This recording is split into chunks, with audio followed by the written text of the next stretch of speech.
Men's open bodybuilding. The biggest, heaviest, most terrifying humans on earth. No weight limit. No too much muscle. Judges want maximum mass, paper thin skin, glutes that look like carved granite, and veins on top of veins. Symmetry and shape matter, but size is king.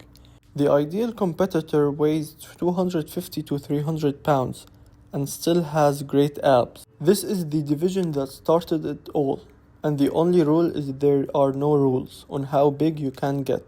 Some examples are Ronnie Coleman, Big Ramy, and Marcus Rule. These are some of the biggest bodybuilders ever. I have no idea how these bodybuilders are able to live life as us. They are too big for this world. Their lats alone are wider than door frames. Men's 212 bodybuilding. It has the same judging criteria as open bodybuilding, but you must weigh 212 pounds or less. That means shorter, denser, wider physiques. You won't be seeing tall guys here. The goal is to pack as much muscle onto a smaller frame as physically possible. Think of a fire hydrant that learned to flex.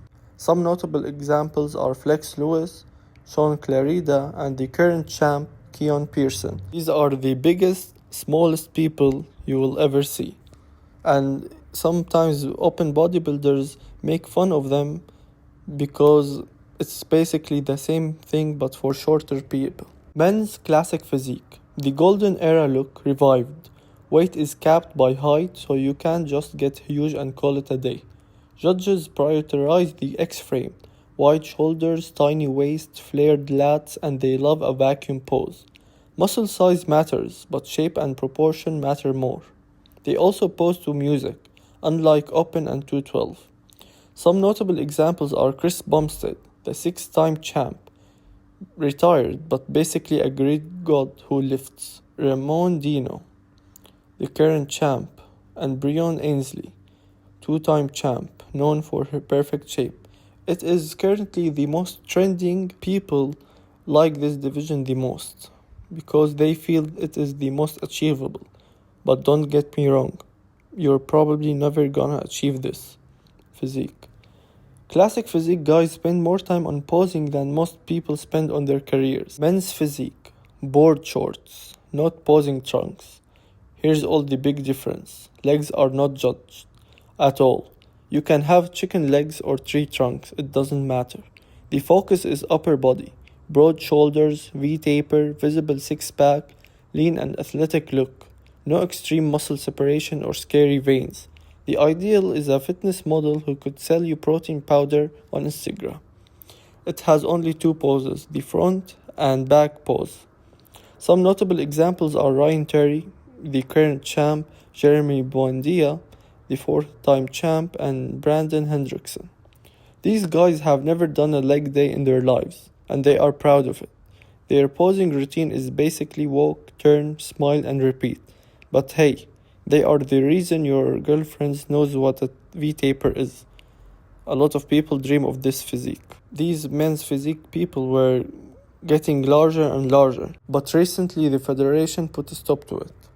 Wheelchair bodybuilding. Same judging criteria as able body divisions, muscle definitions, symmetry, proportion, but only for the upper body and any functioning muscle groups. Athletes compete in wheelchairs and adapt the poses. The unique challenge is building a pro-level physique without legs or standing compound movements. Raw dedication. Some examples are James Berger, Harold King Kong Kelly, and these athletes train harder than you do, and they can't even use their legs. Next time you skip arm day, remember, there's a wheelchair bodybuilder who never does. Miss Olympia, women's bodybuilding, the female equivalent of men's open. No weight limits, maximum muscle mass, extreme definition, striations, and scary low body fat. These are the most muscular women on the planet. The difference from all other female divisions are visible abs, quad separation, and back detail are mandatory. Some examples are Andrea Shaw, the current mass monster, and Iris Kyle and Linda Murray. These women could arm wrestle most men and win. They don't get catcalled They get respectfully nodded at.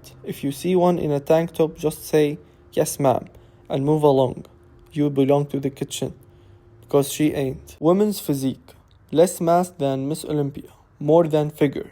Judges want muscle definition and hardness, but no extreme striations or grainy look. The ideal is athletic and powerful, like a gymnast who found a weight room. Key difference from figure: you must have visible muscle separation in the quads, shoulders, and back. From Miss Olympia, less overall size and softer conditioning. Some examples are Natalia Colho, Juliana, and Shanique Grant. Women's physique is the Goldilocks division. Not too big, not too soft, just right. They look like they could run a marathon, then bench press the finish line. Fitness, the only division with a performance round. Physique is 50% of the score. Routine is the other 50. The routine includes strength moves like one-arm push-ups, splits, dance elements, and sometimes gymnastics flip. Physique should be athletic and lean, similar to figure, but with a bit more muscle. Some examples are Oksana Grishina, Missy Truscott, and Whitney Jones. Fitness competitors are the only people who make a split-second one-arm push-up look graceful. They are half bodybuilder, half Cirque du Soleil. Your cardio is their warm-up. Figure. Feminine muscle without the cuts. Judges look for shape, symmetry, and muscle tone, but zero visible striations or scary vascularity. The back, shoulders, glutes, and hamstrings are key. Difference from women's physique, no quad separation. From bikini, more muscle mass everywhere. Some examples are Sydney Gillen and Nicole Zenobia Graham. Figure competitors are what your mom thinks bodybuilding looks like. Muscular but tasteful. They have muscles, but they also have grace, and they will still outlift you. Bikini, the most popular division of the Olympia weekend. Focus is on healthy, balanced, well-proportioned look, not maximum muscle. Glutes, shoulders, and symmetry are the priority. No visible ab separation. A soft six-pack is fine. No quad striations, no back detail. The unique factor, presentation and stage walk, matter as much as the physique. It is the most beautiful division to look at. Some examples are Jennifer Dory and Janet Layog. Bikini competitors are the reason glute day is a thing. They spend hours on their walk and smile. They are basically models, and it works. They are the most followed on Instagram for a reason. Their physique says, "I work out," not "I will crush you." Wellness, the lower body division. They take up most of the leg equipment in the gym. Massive emphasis on hips, glutes, and thighs. Upper body should be developed, but significantly less than the lower body. The difference from bikini, much bigger legs and glutes. From figure, less upper body mass. The ideal look is a pear shape. Small waist, huge glutes and quads, but no striations. Some examples are Isabel Nunes and Angela Borges. Wellness competitors don't skip leg day. They live there. Their upper body looks like a bikini athlete. Their lower body looks like a powerlifter. They waddle slightly, but it's worth it. Brazil produces more wellness champions than soccer players. Fit model, the entry-level division.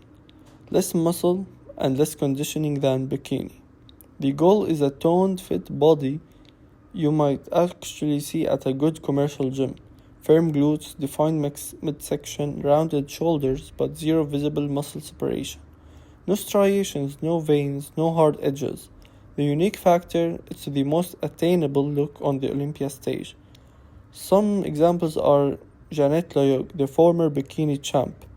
She moved to fit model, since it's a new division. Fit model is what happens when a regular person says, "I want to get in shape," and then actually does it. No steroids, no crazy diets, just hard work. It's the only division where you might think, "Hey, I could do that." You probably can't, but it's nice to dream.